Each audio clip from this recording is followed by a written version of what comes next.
Welcome to Books versus Movies, the podcast where I set out to answer the age-old question, is the book really always better than the movie? I'm Wovey, an actress and book lover based out of New York City, and today we will be talking about The Ballad of Songbirds and Snakes by Suzanne Collins and its 2023 adaptation, The Hunger Games, The Ballad of Songbirds and Snakes. Hi everyone! It has been a while since I've recorded an episode, and obviously you don't know that just based on when I'm releasing them, but I like sharing these like little tidbits with everyone, get to know me a little bit more. But anyway, yes, as I said, today we will be talking about The Ballad of Songbirds and Snakes by Suzanne Collins. This is technically a prequel to the Hunger Games series, which were released back in the 2010s. And I mean, the chokehold that the Hunger Games had on teenagers during the 2010s, it just made this whole dystopian future fiction, teen fiction trend just like blow up. And that's what was popular at the time. So yeah, I really loved the series, the original series, and I was a little hesitant to read this one. I was just like, well, I don't think we need it and all this stuff. So, but anyway, we're gonna get into it today. So, The Ballad of Songbirds and Snakes was first published in 2020. This was a pandemic read for a lot of people, and this takes it back to the 10th annual Hunger Games. So the Hunger Games at this point are still a relatively new creation for Panem and all its citizens, and we are actually following Coriolanus Snow in this prequel. So for those of you that need a reminder, Coriolanus Snow is President Snow in the original Hunger Games trilogy. So at this point, Coriolanus is only 18 years old. He and his family used to be one of the wealthiest families in the capital, and ever since the war that broke out, that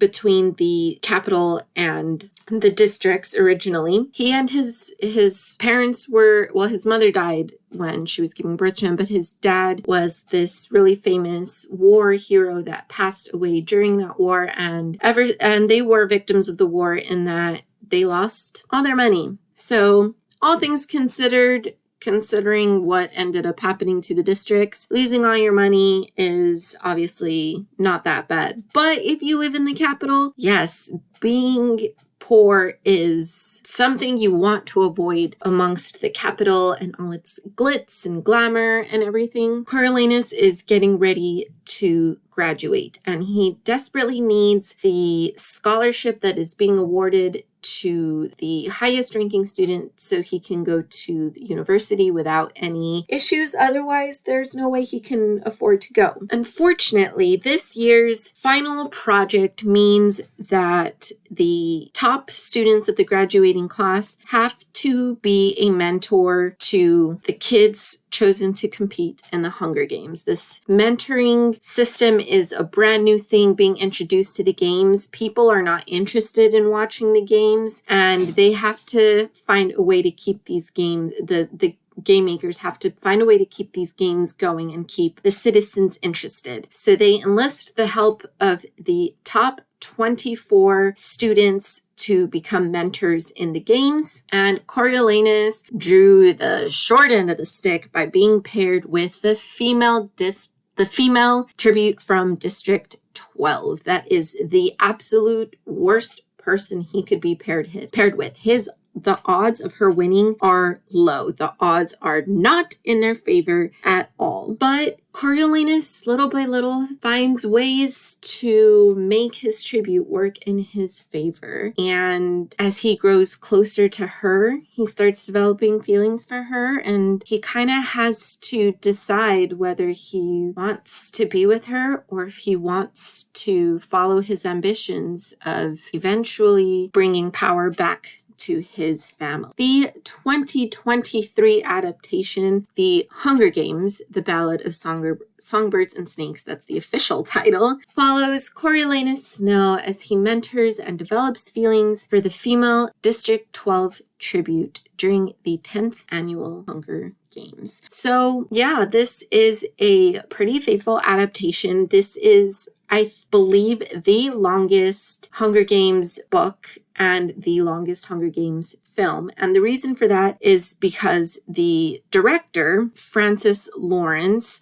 I don't remember how many of the original Hunger Games trilogy he directed, but he for sure directed Mockingjay and Mockingjay Part 1 and Part 2. And he was like, we listened to the audience, we know that they hated that we split Mockingjay into 2 parts. And so we wanted to make this, we wanted to fit as much detail from the book as possible into the film, which means it's just long. And I'm glad they did that because, yes, splitting Mockingjay into 2 parts was so, like, I'm aware that it was a full-on cash grab. But even, like, hardcore Hunger Games fans like myself were like, just because Harry Potter did it doesn't mean you need to do it. Harry Potter and the Deathly Hallows did need to be split into 2 parts. Was it a money grab? Yes, of course it was. But that one, based on the length and the content, I feel like it justified having it split into 2 parts. Everything that came after that did not need to be split into 2 parts. And little by little, the part 2s started doing worse and worse in the box office until eventually we didn't even get an Allegiant Part 2, which was part of the Divergent series. So thank you, Francis Lawrence, for not splitting this film into 2 parts. Completely unnecessary to have done that with Mockingjay. And honestly, I don't like Mockingjay Part 1. I think it's so boring. When I rewatch the series, I skip it and go straight to Part 2. Yeah, unnecessary and actually kind of boring. But anyway, so that is why, the Suzanne Collins just naturally wrote this book, very, very long. But the film is actually a pretty faithful adaptation with some differences as always, and we will get into those now. So I will say that the overall biggest difference is that we get a lot more arena action in the film than we actually do in the book. And we're going to go into why that is, or at least why I think that is. But before we get there, one of the biggest changes is that, so Clemencia Dovecote and Coriolanus Snow are paired up to work on this project in which they kind of have to talk about changes that can be made to make the Hunger Games more engaging for the viewers so that they actually want to watch the Hunger Games, first of all, and that they want to watch it year after year. So the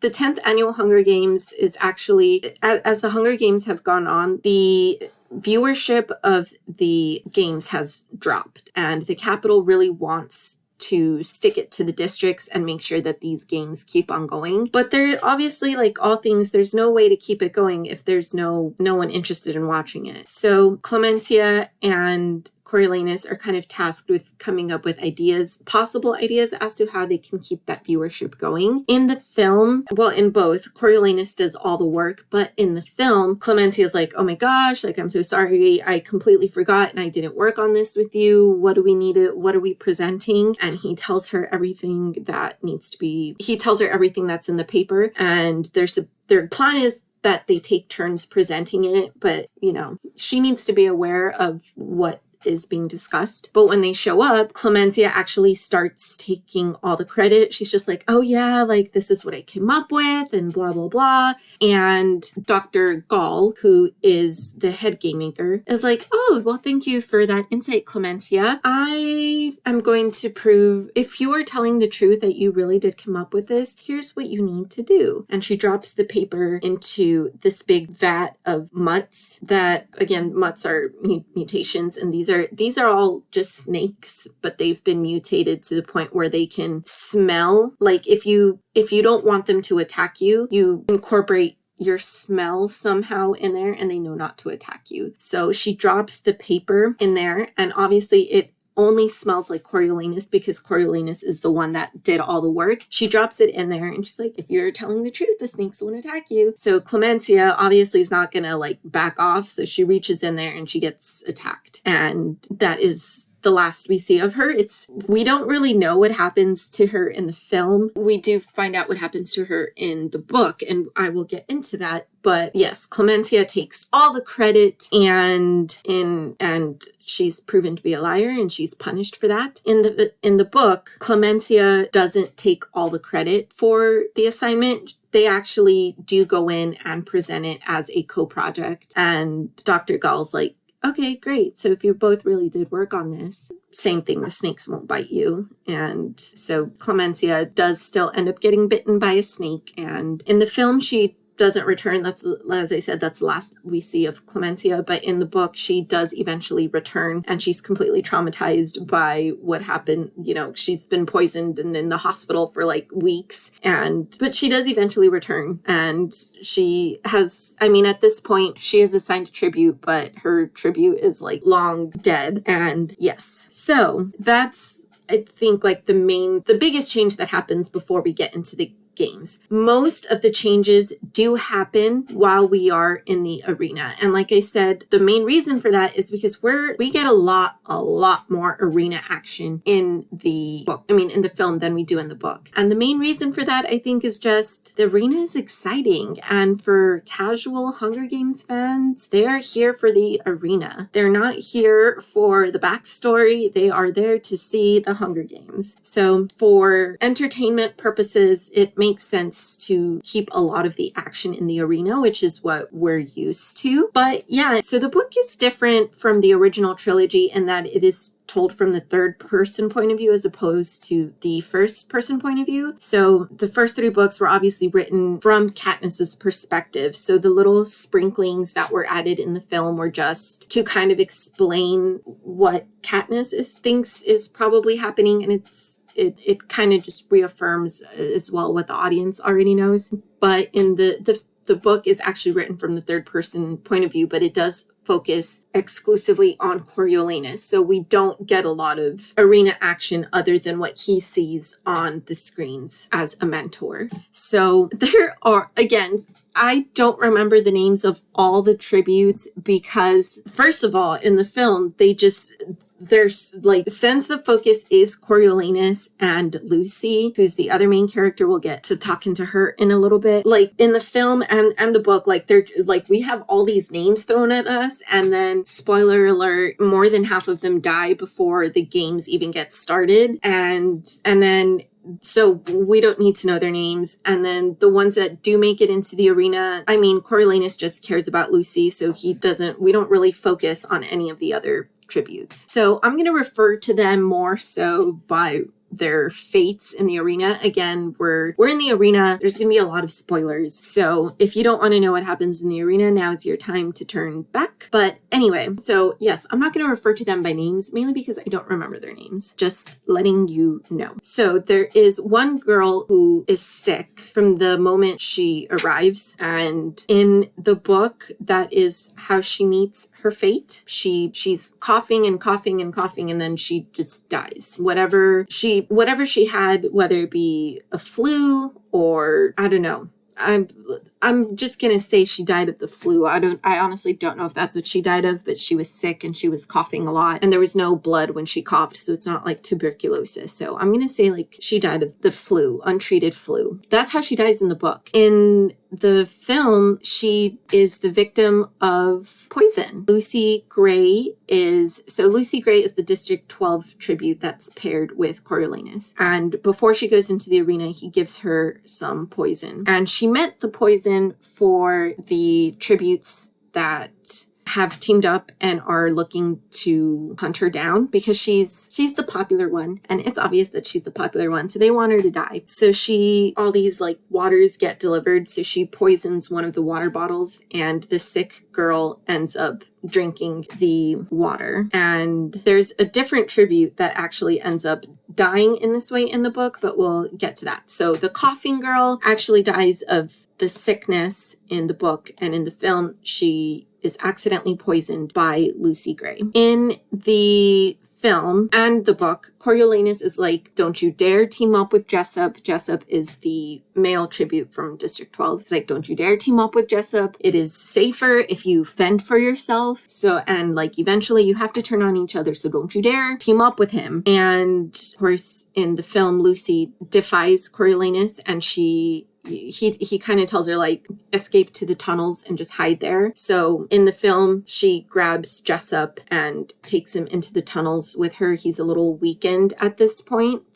So at this point, they don't know what he has. It ends up later being revealed that he has rabies, but he's starting to feel like a little woozy and sick at this point. So she like grabs him and helps him into the tunnels and they escape into the tunnels together. And there's like chase scene where the tributes are like chasing after them and then they get stuck. And yeah, but anyway, in the book, Lucy Gray is still she very much does still care for Jessup, but she does follow Coriolanus's advice and escapes to the tunnels by herself. There is I believe she's the tribute from District 8, if I'm remembering correctly. Her name is Wovey. I do remember Wovey mainly because, Wovey is played by Sophia Sanchez in the film. And Sophia, there's Voldemort, little jingles in the background. Sophia has Down syndrome. So that is very distinctly why I remember Wovey, and the name kind of just stuck with me. Wovey is also mentioned a lot in the book as being like one of the smaller ones, but I think Wovey stuck with me because we're seeing a child with Down syndrome you're gonna fall. Oh my gosh, I'm sorry. That was Voldemort. He gets a little close. He's on my bed right now and he has fallen off the bed before. So I was like, don't fall off. Okay, sorry. So yes, Wovey stuck with me because we have the only actress with Down syndrome, the only character with Down syndrome in all of these films. And she's portraying someone from the Hunger Games that obviously does not make it. So it's just like, oh my gosh. But yes, so Wovey. I do remember Wovey. Wovey in the film. So as the Hunger Games are coming to an end in the book, this is the longest the Hunger Games have ever gone on. Like usually it's an hours long affair, which is another reason why people aren't as into it, I guess, because it's just over so fast. But as it's winding down, the snakes are brought in to kind of finish off the games. And I mean, this happens in the film as well. So in the film, the snakes are brought in. Obviously, they attack anything that they don't recognize the smell for. So the remaining tributes see the big tank of snakes being lowered into the arena, and Wovey shows up and she says something like, is that a good thing? Or that's not what she says, but she kind of comes out with hope that like this tank is something that's gonna ensure their survival. And then it opens and she's like one of the first ones to get eaten by the snakes. So Wovey dies because of the snakes in the film, but in the book she's the one that is accidentally poisoned by Lucy Gray. So yeah, I'm not exactly sure why they switched the deaths of those characters. Maybe they just thought that sickness was too boring of a film. I mean, too boring of a death for film, and they wanted to change it. And maybe they wanted like this really tragic death. I don't know, but they did. So Wovey is the one that dies from accidental poisoning in the book, and in the film she gets attacked by the snakes. And in the film, again, because it's a lot more exciting, the tributes, like I said, there's like the tributes that always form an alliance. They are hunting Lucy Gray specifically. Like they'll kill any of the other tributes that they come across, but their target is Lucy Gray specifically. And in the book, they're kind of just, Lucy Gray is not their target. Like they're killing everyone until they have no choice but to turn on each other. But Lucy Gray is not their main target the way she is in the film. Like they have it out for Lucy Gray. And in the book, they're just teaming up, killing whoever they come across as they do. So yes, in the books, in the book, the snakes are not what finish the remaining tributes. They finish most of them. When the snakes are brought in, again, most of the tributes have gone into hiding and they've been hiding out for days. And so it's really, really boring to watch. So again, to kind of spice things up for the people watching the games, they bring out the snakes to get the tributes out of their hiding spot, but the snakes are, and they kill most of the remaining tributes, but not all of them. In the film, the snakes are what finish the games. They kill all the tributes except for Lucy Gray. So yeah, I think it would have been really interesting to have kept the part in the book where the snakes don't finish off the tributes, maybe just to speed things up along, especially since they knew it was going to be a long film. They added the snakes so they wouldn't have to keep going. But yes, the last major change that I want to talk about is after the games, it's revealed that Coriolanus cheated by way of throwing Lucy Gray's handkerchief into the tank of snakes before it's released into the arena, which is how Lucy Gray survives the snakes. And so this is exactly what the dean of the school, Dean Highbottom, wants, as he hates Coriolanus Snow and wants to see the end of him. So he's like, oh, you cheated. Guess what? You don't get to graduate, and instead you're going to become a peacekeeper. See ya. And in the film, Corio requests to be transferred to District 12, and that request is initially denied before he bribes his way into going to District 12, but in the books, his request to go to District 12 is approved instantaneously. Originally, he's going to get sent to another to District 2, I believe, and then he's like, actually, do you mind if I go to District 12? And they're like, I mean, I don't know why you would volunteer to go to District 12 when District 2 is so much better, but sure, bro. And he gets approved, and he gets sent to District 12 right away. So those are the major changes between the book and the film, or at least the ones that I want to talk about. But yeah, so let's get into the nitty gritty. I feel, you can see I'm like really into this episode, just because this is, I don't know. I love the Hunger Games. But anyway, so I actually watched the Hunger Games, The Ballad of Songbirds of Snakes film before I read the book. Like I said, I wasn't really interested in reading the book when it came out. Don't really know why.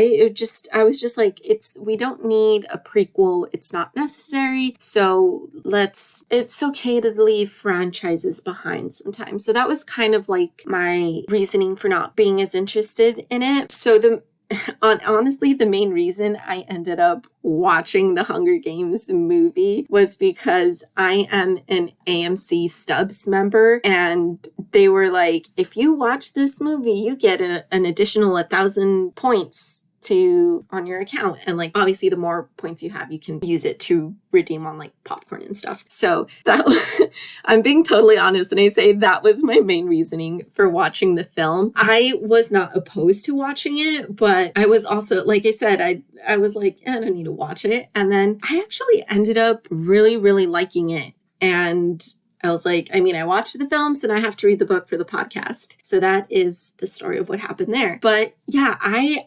really liked it. And yeah, I'm really glad I watched it. But so let's get into the more nitty gritty aspects of it. And so I just want to say Rachel Zegler as Lucy Gray Baird, I thought was absolute perfection. She was fantastic. I thought she was a perfect Lucy Gray. And I actually didn't know this until later, but she was the fan choice to play Lucy Gray. Like, fans were campaigning for her to play the role after West Side Story came out. And she was like, oh, I mean, that would be great, but, you know, I'm not going to say no or anything. And I thought she played the role really well. Lucy Gray is part of the Covey, which is like this, before the districts were made, they used to travel all around the country playing their folk music. And then once the districts were established, they were forbidden from leaving District 12. So now they're a District 12 specific people. But I thought she was great. And the emotion when she would sing, especially during the televised interviews where they introduce all of the tributes, you just really felt the emotion when she was singing that song. So I thought she was a fantastic Lucy Gray, and I can see why the fans that had read the book really wanted her for that role. My only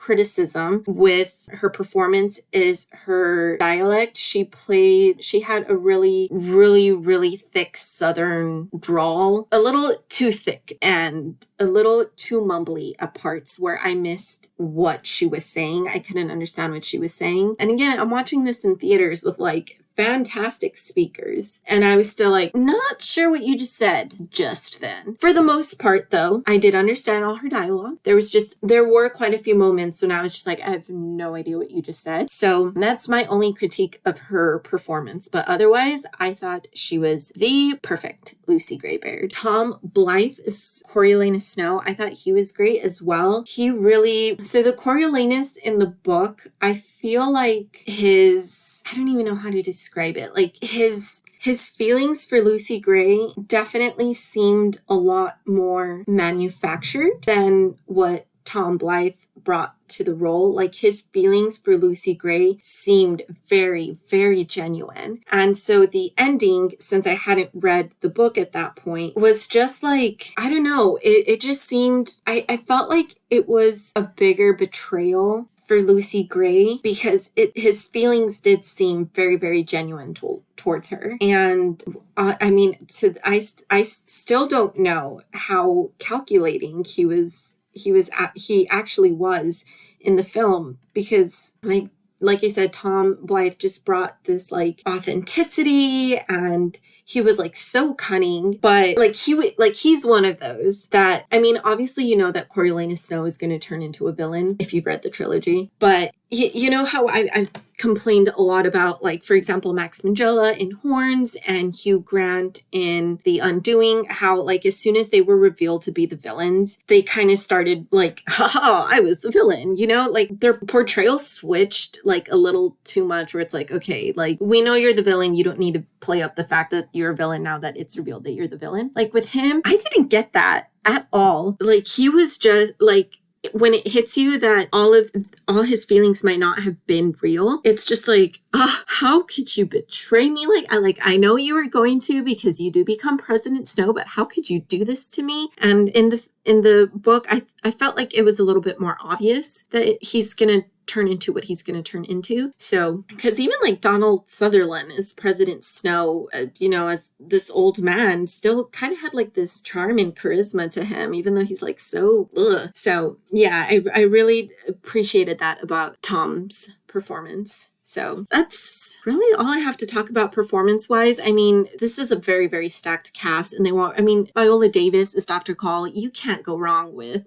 She had so much fun playing that villain. You could tell she was having a ball, and you absolutely hated her in all the best ways as the villain. So it was, you can't go wrong with Viola Davis. But yeah, so it's a stacked cast, and they were all, I thought they were fantastic. I loved the little Easter eggs that were thrown in there for fans of the original Hunger Games trilogy films, more so than the books. But I really, really loved the Easter eggs they threw in there. And yeah, I really, really enjoyed it. And I'm kind of mad at myself that I didn't read it a lot sooner. But yeah, so thank you, AMC Stubs, for offering me those 1,000 points, or else I don't know when I probably would have waited till it was streaming or something. But anyway, let's get into the ratings. So I did genuinely love both of them, but in spite of Rachel Zegler, even though I really enjoyed Rachel Zegler and Tom Blythe as our leads, and I thought they had great chemistry, and they portrayed, and just the film I thought was very engaging, and I think so in spite of all of that, so yeah, even I loved, as much as I loved the film and I loved Rachel Zegler and Tom Blythe's performance, book edges the film out just the slightest bit, and it's just for those little details that are found in the book that you can't include in the film. They included a lot, but there's always still those minor little changes that I already talked about, and there's minor little details that really add to the storytelling that you can't include in the film just because of the medium that it's in. So I did rate the film 4 stars, and I rated the book 4 stars as well. So I feel like it's cheating to say it's a tie. So I'm not going to say it's a tie. I do think even though I rated them both 4 stars, and I think they both deserve 4 stars, like I said, just for those minor details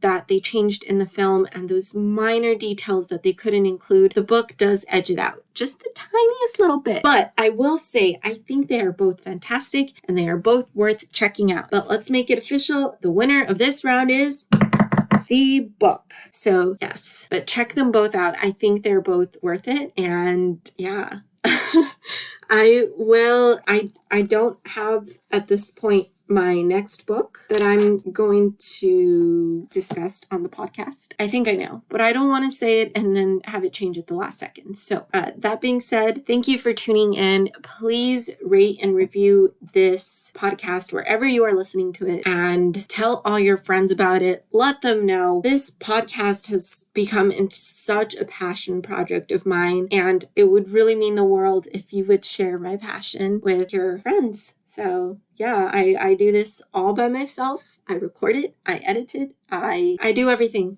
all by myself just because I love it so much. So please rate and review this podcast wherever you are listening to it. Share it with your friends, and I will see you next time. Bye.